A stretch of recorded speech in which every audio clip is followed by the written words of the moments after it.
ကတော့အခုဝင်တဲ့နေရာပေါ့နော်ဝင်ပြီး we welcome your contribution for Justin Heritage Center ဖြစ်ပါတယ်ဒီမှာထည့်လို့ရတယ်ဒီမှာ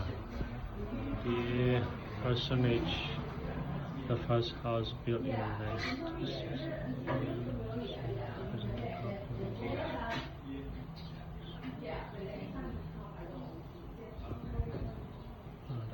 the champion.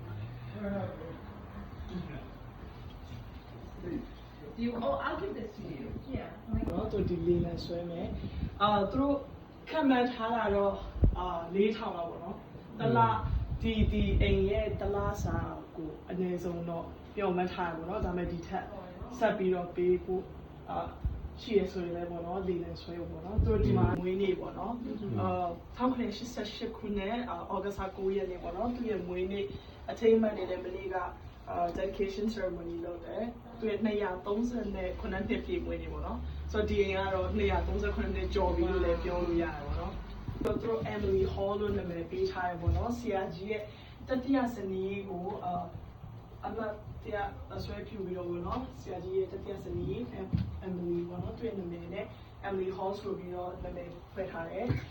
Emily ကသူကစာရေးဆရာမတယောက်ဖြစ်တယ်။သူအကြောင်းမှလည်းဆရာမတယောက်ဖြစ်ခဲ့တယ်။သူကဝတ္ထုတွေကြားတယ်ဆိုရင်လည်းသူအများကြီးရေးခဲ့ပေါ့နော်။ဆိုတော့သူ့အမှတ်ရတဲ့အနေနဲ့ဒီခန်းလေးစာကြည့်လိုက်အဖြစ်အသုံးပြုဖို့ biography မှာ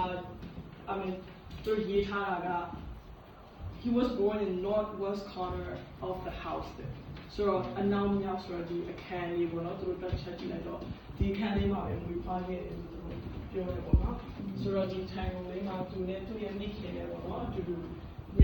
စင်ဟို original ကမှာမြန်မာပြည်မှာရှိတဲ့ဆရာ935ယောက်ကနေပြီးတော့လက်နဲ့ hand copy ပြန်ရေးထားတဲ့ဒီကျမ်းစာအုပ်ပေါ့နော်ဆိုတော့မြန်မာနိုင်ငံကျမ်းစာအသင်းကနေပြီးတော့ဒီ Justin Center ကိုလှူပေးရဖြစ်တဲ့တကယ်ကြည့်ရလို့ရှိရင်လက်ရေးရမတူဘူးနော်935ယောက်တော့တအုပ်လုံးလက်နဲ့ရေးထားဆိုတော့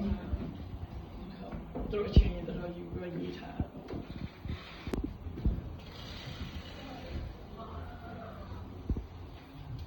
ါကတော့ဆရာကြီးရဲ့သူ့ရဲ့ဘဝအကြောင်းနဲ့ဒီသာသနာပြုခဲ့တဲ့အရာ timeline တွေပေါ့နော်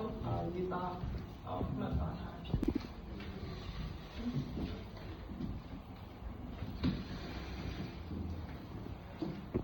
ဆရာကြီးသူ